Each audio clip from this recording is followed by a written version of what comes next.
성경을 머리하면 세상에 가까워진다. 이제 일주일 딱 남았습니다. 그죠? 이제 한독한다는 건 참 힘들 것 같죠.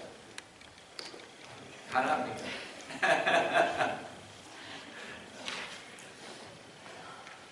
여튼 주님 안에 가시려면 성경을 안 보시면 아주 주님 앞에 가셨을 때 어떻게 하시려고 그래요? 그죠? 너 성경 몇 번 보고 왔니? 물어보면 뭐라고 그러겠어요?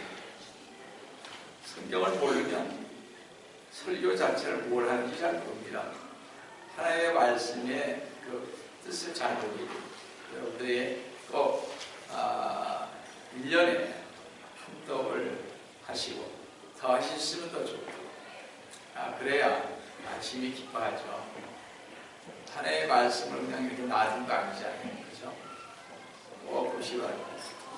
오늘 주님만의 여러분과 함께 은혜의 말씀을 나누려고 하는 것은 아까 본 그 교리에는 하나님의 말씀인 킹제임 성경 갈라디아서 6장 11절에서 18절로서 갈라디아서 강의 23번째인 마지막입니다. 주 예수 그리스도의 표들이라는 제목으로 이 시간 같이 은혜를 나누려 합니다. 표들 그러니까 좀 이상하죠. 마크. 옛날 성경에는 흔적이라고 이렇게 썼습니다. 흔적을 남겼다. 근데 원래 그 마크란 말은 표라고 해야 됩니다. 어디에 나옵니까? 열례식에도 마크라고 나옵니다. 그래서 666의 표를 받지 말라 이러잖아요. 똑같은 말이에요. 이제 번역에. 그래서 새롭게 나온 번역은 개혁성경에서는 좀 달라지고 거의 한 2만 3천 군데를 고쳤으니까 개혁성경이 따로. 그렇기 때문에 옛날 성경 그대로 보시면 안 돼요. 요즘 새로 나온 걸 보셔야 조금 이해가 좀 가는 것 같습니다. 올로서 갈라디아서 23번째인 6개월간의 강해, 마지막 강해입니다. 사도 바울은 이 마지막 편지의 결론에서 주 예수 그리스도님 안에서 자유를 얻은 성도들에게 주 예수 그리스도님의 십자가에 못 박히신 것, 주 예수 그리스도님의 표들을 지니고 살아갈 것을 강조하고 있습니다.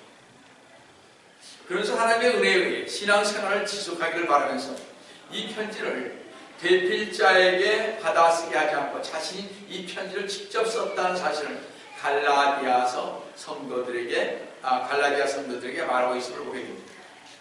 갈라디아서 6장 11절을 보시면 너희는 내가 내 손으로 너희에게 얼마나 큰 편지를 썼는지 보는다 그랬습니다.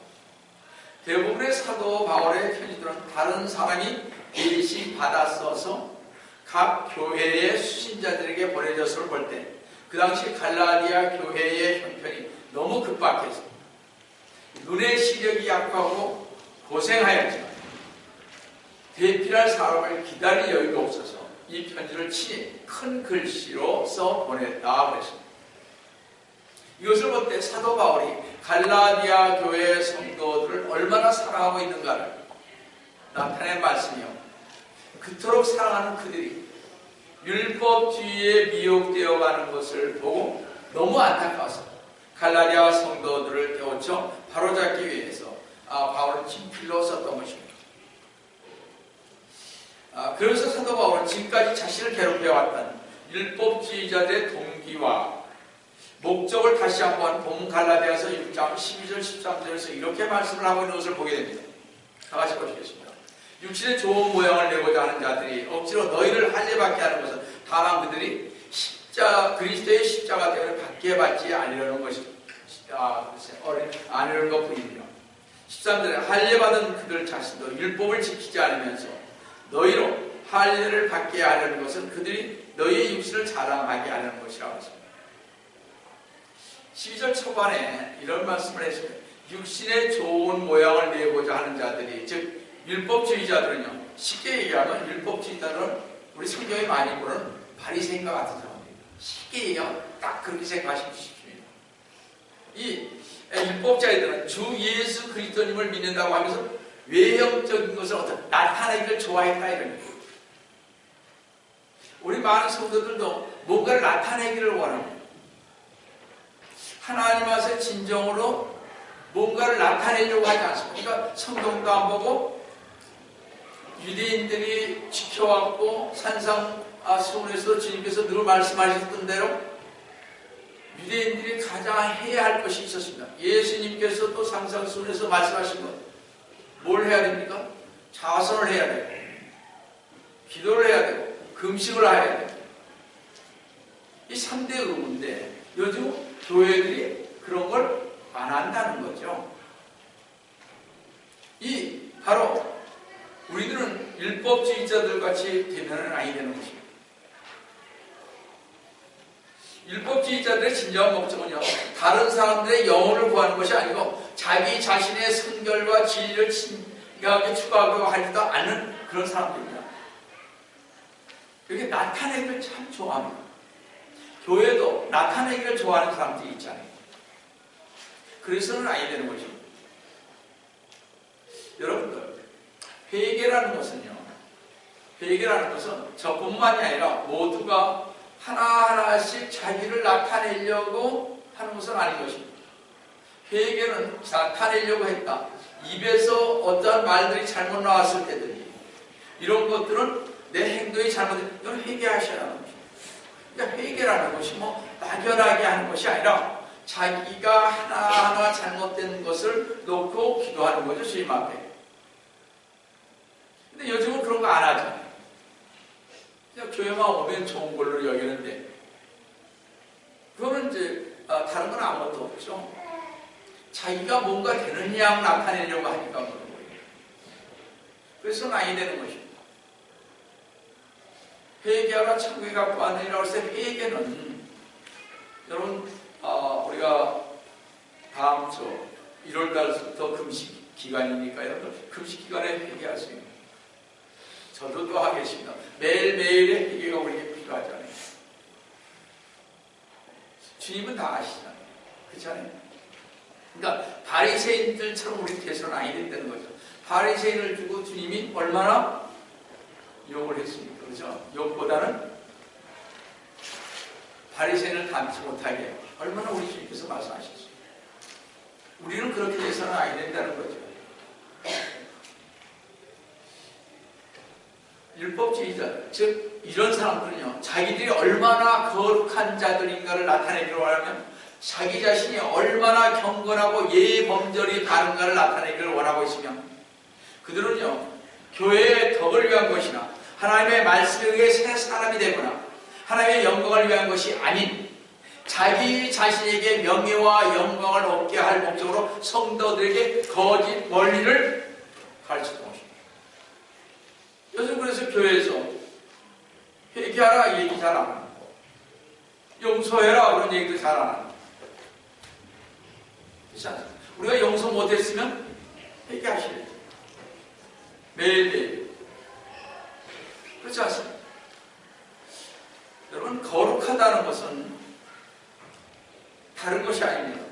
내 입에서 나오는 것들이 어떠한 말, 여러분 그랬잖아요. 우리 입에서 나오는 것들이 어떤 말이 나오느냐에 따라서 그 사람이 어떠한 생각과 어떠한 습관과 어떠한 행동 속에서 살았는지를 나타내는 것입니다.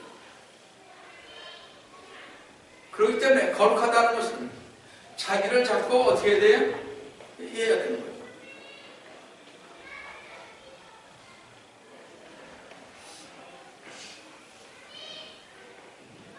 그래서 사도 바울은 일단 주 예수 그리스도님의 십자가의 은혜를 받았으니 너희는 다시는 율법에 흔들리지 않기를 원하면서 담대히 십자가의 은혜의 메시지를 전파하기를 원하고 있음을 보게 됩니다.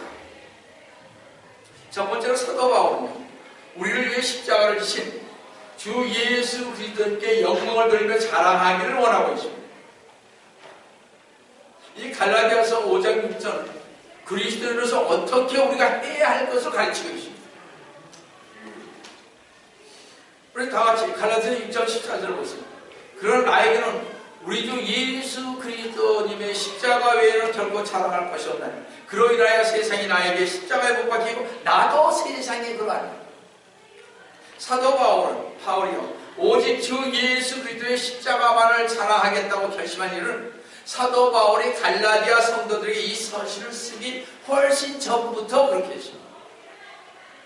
사도 바울은 어떻게 하든지 간에 갈라디아 성도들로 하여금 자신과 같은 편에 서게 하기 위해서 이 편지를 썼던 것입니다.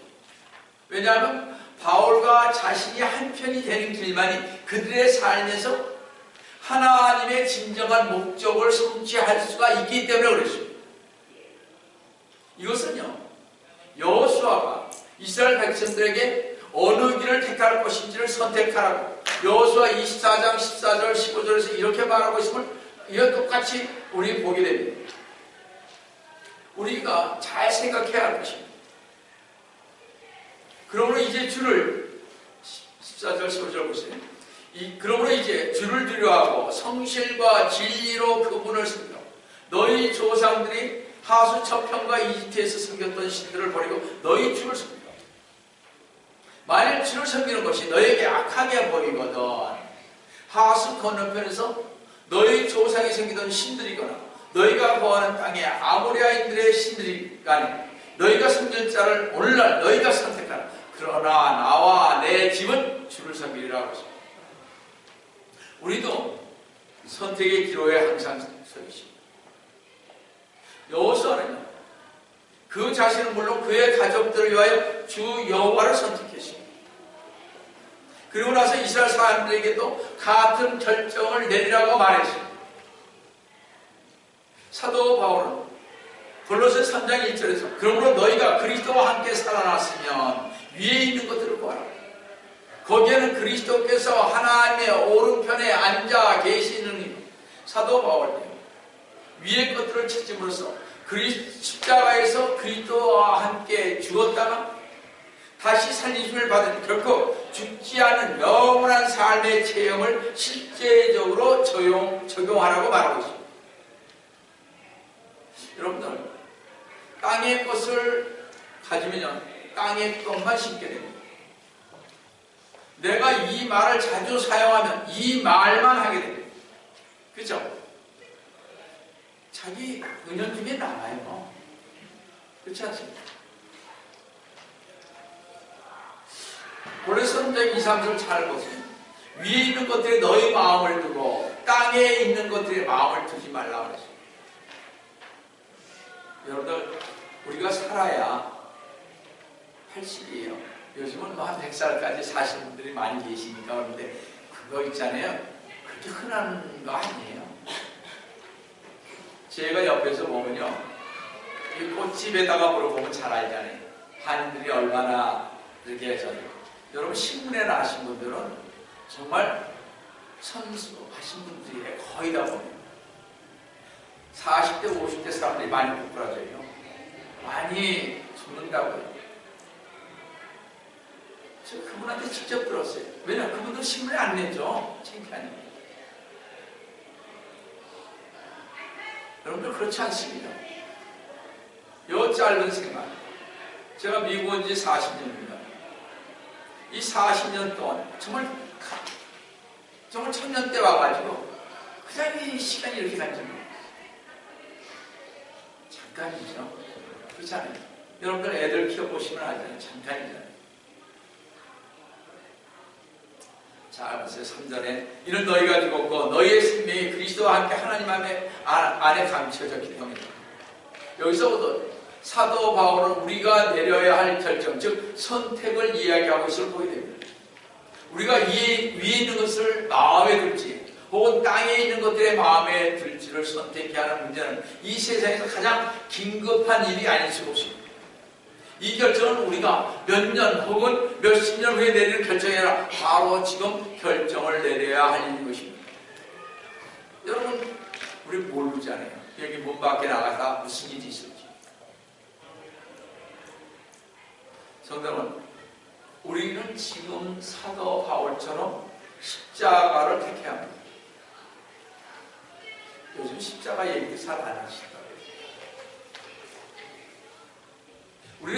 우리가 세상에 대하여 또 세상은 우리에 대하여 진실로 죽은 것으로서 감지함으로써 주 예수 그리스도의 그 십자가를 자랑하는 자가 되어야 할 것입니다. 근데 전도들을 안 하니까. 그렇잖아요. 사실 십자가는요, 이 세상과 우리를 분리시키는 분기점이 바로 십자가입니다. 그래서 십자가가 중요한 거예요. 세상적인 거 얘기해봐야 그 아무 소용이 없는 거예요. 하나님은요, 십자가에 돌아가신 주 예수 그리스도를 믿는 자와 믿지 않는 자를 분리시키고 계십니다. 그건 아셔야 할 것입니다.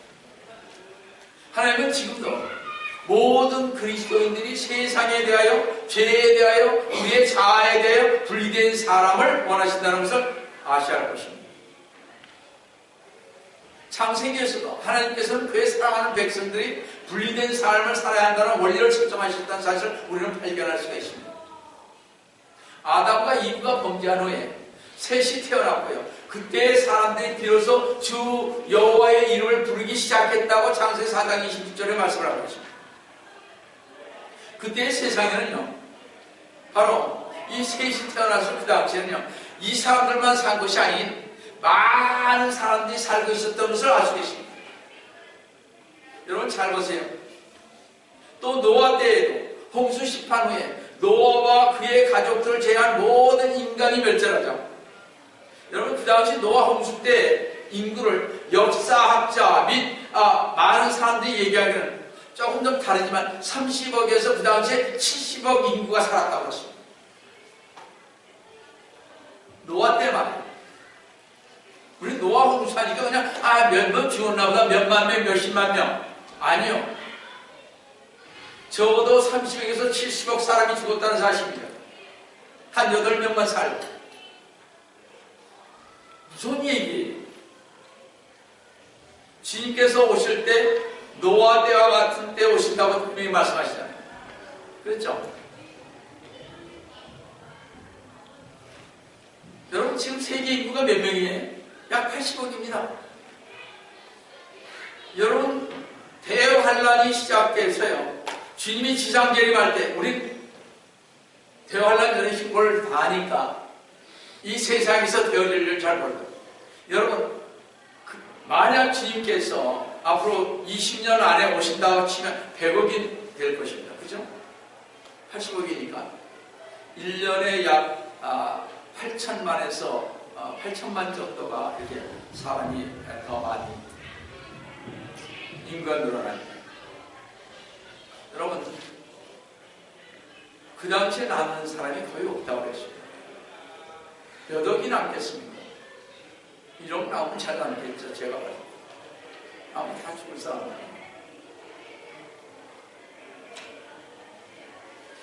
잘 보세요. 노아의 홍수 심판 후에 하나님께서 노아와 함께 새로운 출발을 하였던 것입니다. 이와 같이 동일한 원리가 아브라함의 삶의 태도에서도 나타납니다. 아브라함이 하나님의 축복을 받았던 것은 그가 세상과 분리되었기 때문에 그렇습니다. 십자가는 분리시킬 것입니다. 세상과 타협하면서 가라고 그러지 않았습니다. 십자가를 지고 따르라는 것은 그런 얘기가 아닌 것입니다.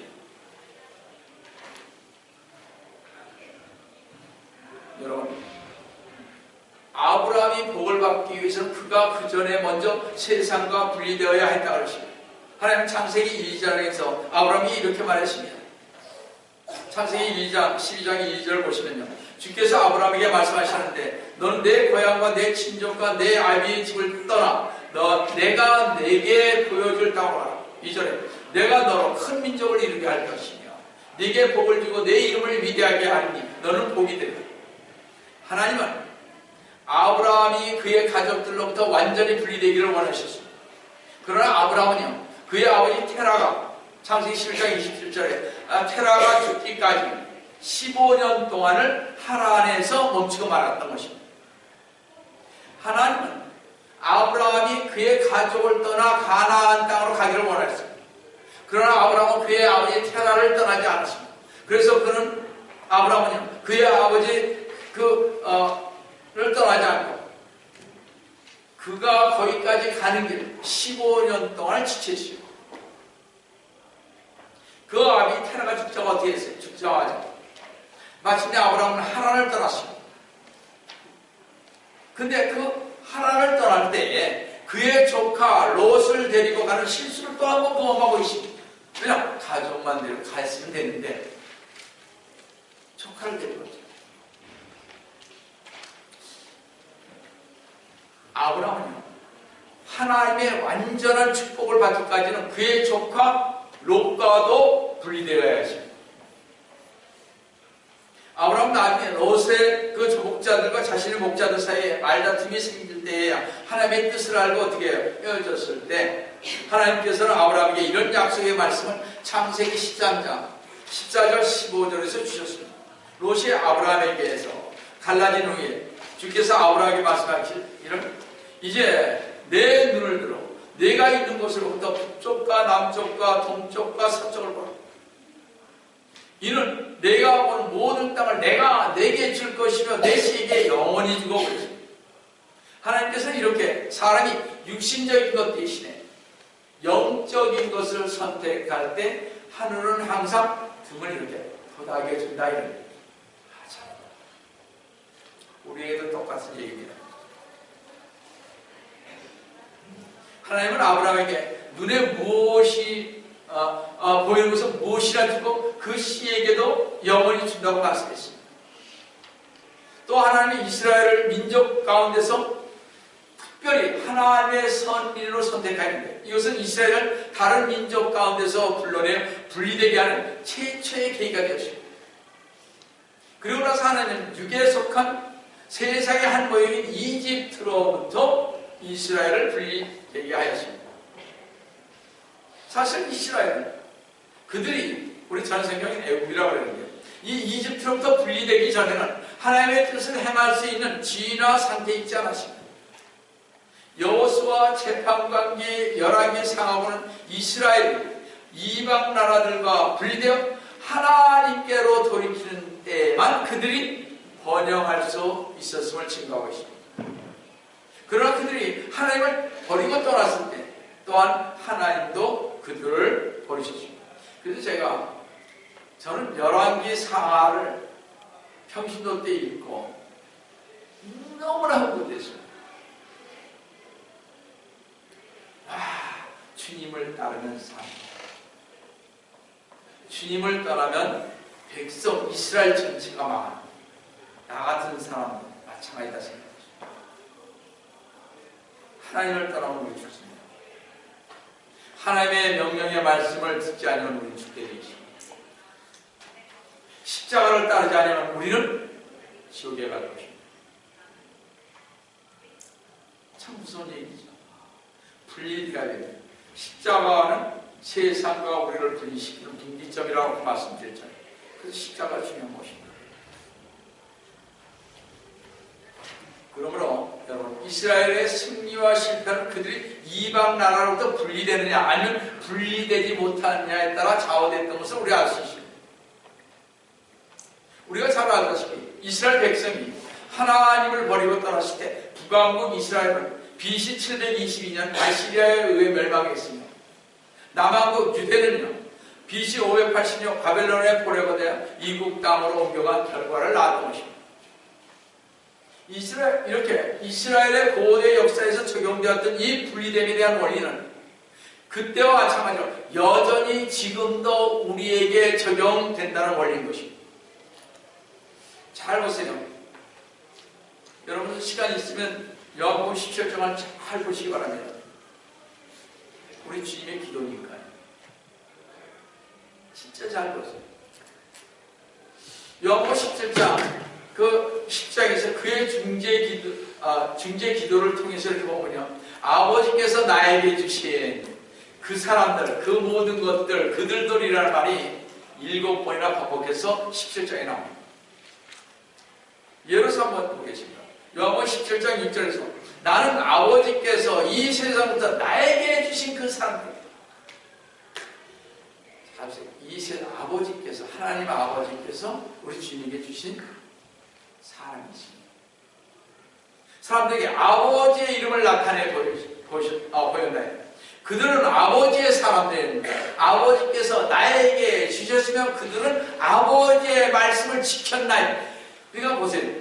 아버지의 말씀을 지키는 사람만이, 하나님의 말씀을 지키는 사람만이 뭐예요? 그러니까 결론은 우리 주님의 주님을 따르는 자인 거죠. 그렇지 않습니까? 그들은 아버지의 말씀을 지켰다는 거죠. 자, 그리고 요한복음 17장 9절에서 내가 그들을 위하여 기도하네. 나는 세상을 위하여 기도하지 않냐고 다만 아버지께서 내게 주신 자들을 위하여 기도하네. 이런 그들의 아버지의 사람들이기 때문이다 그러죠.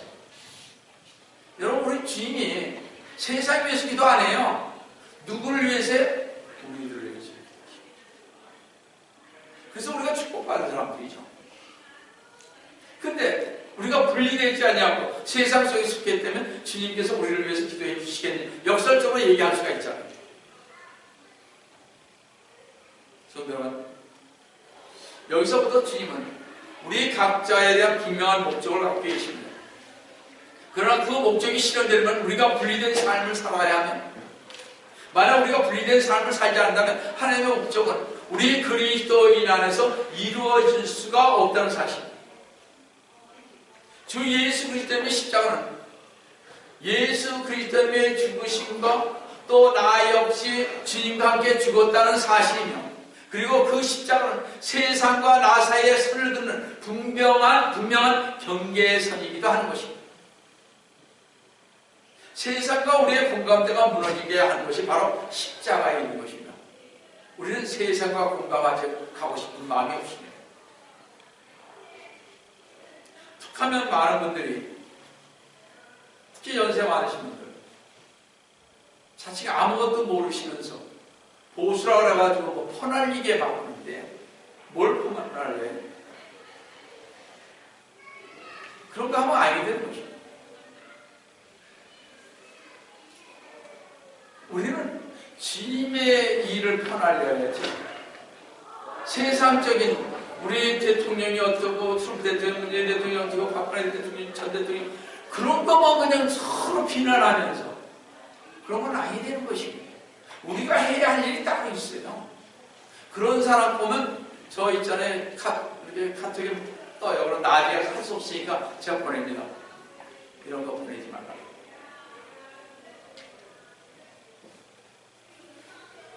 저한테까지 그렇게 할 때 보고 있어요. 여러분들, 우리의 공감대가 무너지는 것은요, 세상과 이렇게 타협하면서 살려고 무너지게 하는 것은 십자가인 것입니다.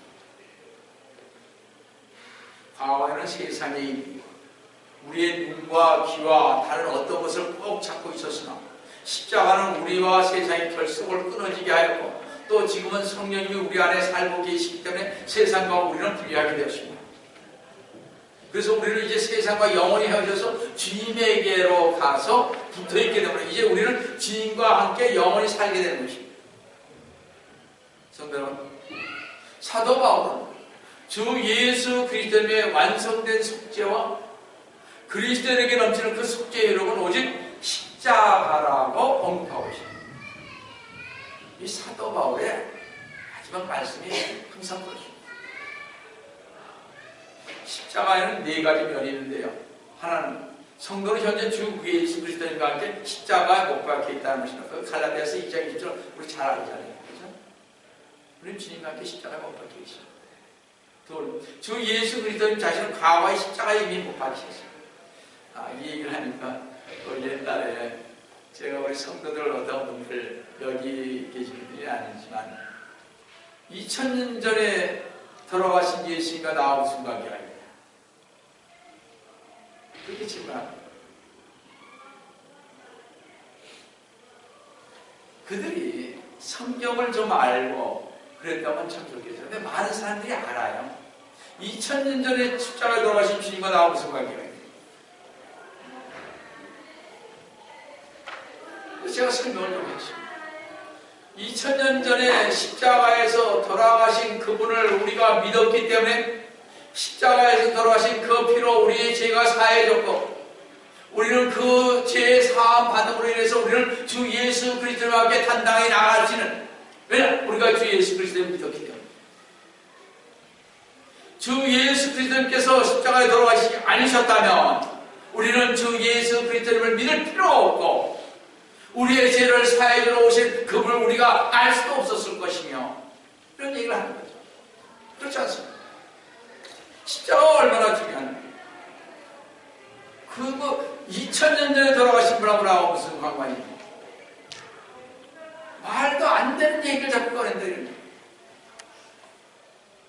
그러니까 제가 할 수 있는 얘기 뭐예요? 간단하게 그렇게 얘기하면 이제 성경을 찾으면서 얘기를 하죠. 그들은 20년, 30년, 50년을 믿었어도 그들은 구원받던 사람들이 아닌 것이고, 아직은. 적어도 주님을 믿게 되면, 우리 전에도 한번 봤습니다. 우리는 그냥 딱 알아요. 그렇죠? 성경은 딱 알게 됩니다. 뭘 알아요? 우리가 수박을 먹으면 수박이 어떻다는 거 다 알아요. 먹지 않아도 우리는 알아요. 그렇죠? 먹으면 더 맛있는 것도 알고 많은 것을 맛보게 되겠죠. 우리는 다 안다는 거죠. 우리는 예수 그리스도님이 어떻다는 것을 척하면 안다는 거죠. 우리를 위해서 십자가에 돌아가시면서 우리는 안다는 거죠. 근데 누가 가르쳐줍니까? 그걸 성령께서 가르쳐주시죠. 이걸 모르면서 교회 다닌다는 것은 문제가 상당히 심각한 것입니다. 제가 왜 이렇게 흥분하냐면, 오늘의 마지막 갈라디아서 강의이기 때문에 십자가를 모르시면 여러분들 문제가 참 많은 것입니다. 제가 어떠냐, 세상은 성도에게 못 박혔는데 이는 세상이 죽었고 하나님의 진로 아래 놓였기 때문에 그렇습니다. 베드로서 3장 3절에서 8절까지 봤습니다. 넷째, 성도도요, 세상에게 십자가에 못 박혔는데 이는 그와 세상과의 관계가 끊어졌고 세상을 사랑하는 자들에게 그는 사망에 이르는 사망의 향기이기 때문에 그렇다고 고린도후서 2장 16절에 말씀을 하고 있습니다. 그러므로 우리는 주 예수 그리스도의 십자가에 의해서 율법에 대하여 이 세상에 대하여 자신의 자아에 대해서 죽었고 주 예수 그리스도님과 함께 살아 새 생명을 누리며 사는 것입니다. 그래서 주 예수 그리스도님 안에 있는 사람은 새로운 피조물이라고 그랬잖아요. 우리가 다 새로운 피조물입니다. 그렇지 않습니까? 갈라디아서 6장 15절을 한번 보세요. 그리스도 예수 안에는 할례자나 무할례자나 아무 초력이 없을 오직 새로운 피조물 뿐이라고 하십니다. 우리는 새로운 피조물입니다. 누구 안에서? 주 예수 그리스도님 안에서. 우리는 주 예수 그리스도님을 믿었기 때문에 우리는 새로운 피조물이 되십니다. 이 세상 사람들과 분리된 그런 사람들인 것입니다. 물론 같이 공존하면서 같지만 우리의 생각과 우리의 모든 것들은 이 세상은 아니고 오로지 주 예수 그리스도님만 바라보고 하는 저희들인 것입니다. 다르죠. 여기 근데요, 참 좀 어떨 때는 죄송한 얘기입니다. 갈라디아 6장 18절에 15절에 여기 보시고 그리스도 예수 안에서는 이런 말이 우리 옛날 성경에는 없습니다. 주 예수 그리스도님 안에서 우리는 피조물인데 이 말씀을 빼면 누구나 예수님을 믿지 않아도 어떻게 돼요? 영적 피조물이 될 수가 있느냐 하는 것입니다. 그렇지 않다는 거죠. 그리스도 예수 안에서 있는 피조물만이 영적인 피조물이기에 육신적인 행위들은 이거 아무런 상관이 없으며 할례 문제 역시 마찬가지인 것입니다. 사도 바울은 그리스도 예수 안에서 구원받은 그리스도인이 육신적인 일들을 자랑하는 것에 대해서 위험을 경고하고 할례나 무할례는 관계가 없이 은혜로 구원을 받았다.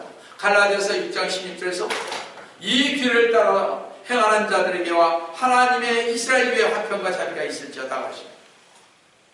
구원받은 사람들만이 하나님의 화평과 자비가 있는 것입니다. 교회 다닌다고 해서 다 되는 거 아니라는 거죠.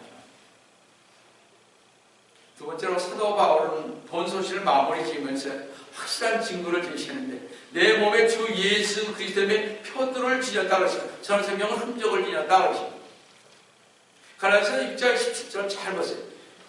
마지막을 장면이 이 장면입니다.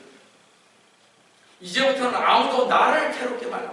나는 내 몸에 주 예수님의 표들을 지녔느니라 해서 표라는 말은요, 동물, 특히 소나 말에게나 누구의 그 소유인지를 나타내기 위해서 찍은 낙인과 같은 의미를 가지고 있습니다. 그래서 마크, 이렇게 딱 찍는 마크를 한 거예요.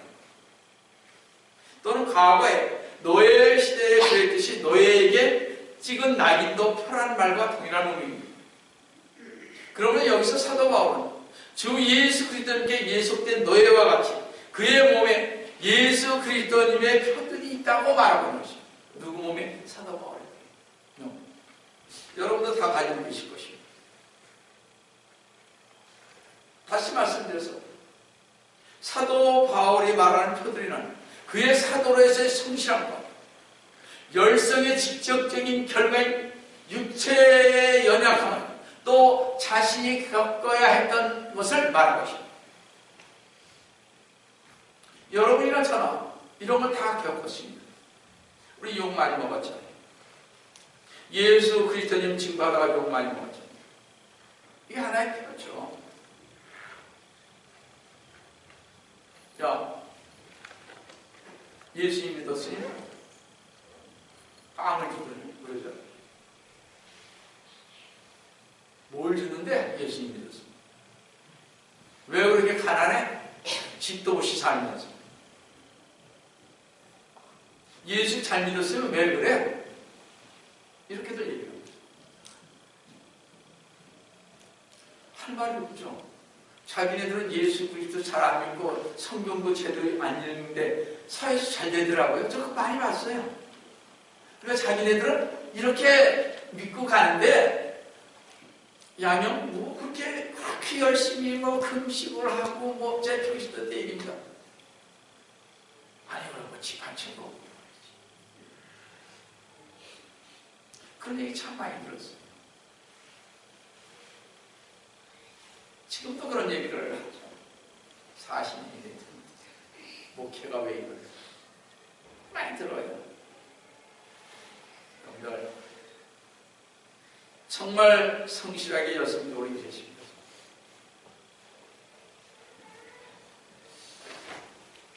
이런 게 바로 표라는 거죠. 그래서 제가 한 얘기가 뭔지 아세요? 자주 하는 얘기지만 그래 어디 가서 보자고요? 하늘나라 가서 보자. 속으로 그렇게 얘기합니다. 하늘나라 가서 보면 알잖아요. 하나님이 진짜 이 양용옥을 사랑했는지 저 사람을 사랑했는지 보면 알겠죠, 그죠?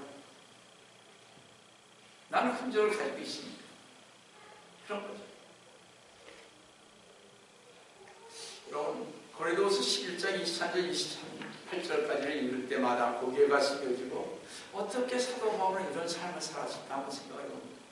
우리 한번 잘 보세요. 그들이 그리스도의 종이냐? 내가 어리석은 자같이 말하지만 나는 더욱 그러하다. 여기서 사도 바울은요, 다른 사람보다 더 나은 사역자라고 말하면서 자신은 주님을 위해 수치와 고난을 당하고 있음을 밝히고 있으며 이런 것을 간다하고 있다고 말하고 있습니다. 우리도 그렇다는 거죠. 내가 당신들에게 수치를 당하지만 어리석은 자같이 보이지만 나에게는 흠적이 있다는 거죠. 표가 있다는 거죠. 잘 보세요. 다시 보면요. 내가 더 많이 수고하여 내가 당신들보다 덜 많이 수고했네. 내도 헤아릴 수 없이 빠져 또 빈번히 감옥에 갇혀 죽을 고비를 여러 번 당했어. 사도 바울이 이랬습니다. 저는 사도 바울의 형성을 가끔 생각해 봅니다. 잘 보세요. 24절에 유대인들로부터 40이 하나 뺀 매를 5번이나 말해요. 40대에서 하나 빼니까 39대죠. 이거 5번 맞았습니다. 그러니까 39번에 5 하니까 195대를 맞았더라고요. 이거 저기 살이 튀는 내 맞는 거죠. 자, 3번 몽둥이로 맞았습니다. 한 번은 돌로 맞았고, 돌로 맞았을 때 어떻게 했어요? 사람들이 죽은 줄 알고 사도 바울 성박으로 끌어냈잖아요. 사도행전 14장 10절에 나온 말씀 아닙니까? 3번 파산당했다. 하룻밤과 낮을 깊은 바다에서 보냈고요. 언제? 사도 바울이 로마로 가기 위해서 배를 탔을 때 그런 역사들이 일어났잖아요. 그렇죠? 죽을 뻔했죠? 섬에 강도 있잖아요. 그래서 뱀이 부르는 그런 것도 있었지 않습니까? 26절에 여러분 여행하는 중에 강의 위험과 강도의 위험과 동족들의 위험과 유대인들이 죽이려 했죠. 쫓아다니면서 이방인들로부터의 위험. 우리가 옛날에 길을 걷다 보면 많이 강도를 당했을 것입니다. 성읍에서의 위험과 광야에서의 위험과 바다에서의 위험과 거짓 형제들 가운데서 위험을 당했어요. 거짓 형제들이 우리를 얼마나 헛뜯어요. 그렇죠? 우리한테도 그래요. 근데 27절에 수고하고 애쓰며 자주 깨어있고 배고프며 목이 마르고 자주 금식하며 춥고 헐벗은 이런 매는 고사하고 이랬단 말이에요. 28절에 그의 외부의 일들 외에도 날마다 나에게 밀려들어서 모든 교회가는 힘들어. 참 대단하신 건 아니에요. 자신이 세운 교회인데 교회를 위해 염려했다는 것입니다. 사도 바울은 평생 자신의 몸에 표들을 지었다고 그러십니다. 여러분 이 말투가 어느 정도냐? 저는 이렇게 생각하겠습니다. 돌로 맞고 채찍으로 맞고 그렇죠? 굶기도 하고 병도 많았죠. 그렇죠? 이분은 초라했을 거고 얼굴을 봤을 때는 우리가 뭐 채찍으로 맞는데 뭐 꼭 등만 맞았겠습니까? 채찍 때리면 어떻게 이렇게 하죠? 옛날에 갈고리가 있었다고 그러잖아요. 탁 하면 여갈고리 탁 해서 이렇게 탁 하면 살이 탁 펴야죠. 그러니까 어떻게 상처가 많았겠죠. 온몸이. 아마 그래서 제가 생각할 때 사도 바울은 여름이 되면 시내가에 잘 안 들어갔을 것 같다. 그런데 온몸이 상처니까 채찍 그 상처가 지워집니까? 얼굴은 어떻게 했어요? 여기 자국들이 수없이 많았을 거 아니에요. 손은 어떻게 했습니까? 그래서 우리는 다 피했을 것 같아요. 사도 바울을 봤습니다. 뭐 아무리 말씀을 잘 전하고 그래도 다 피했을 것 같아요. 근데 그들은 그러지 않아요.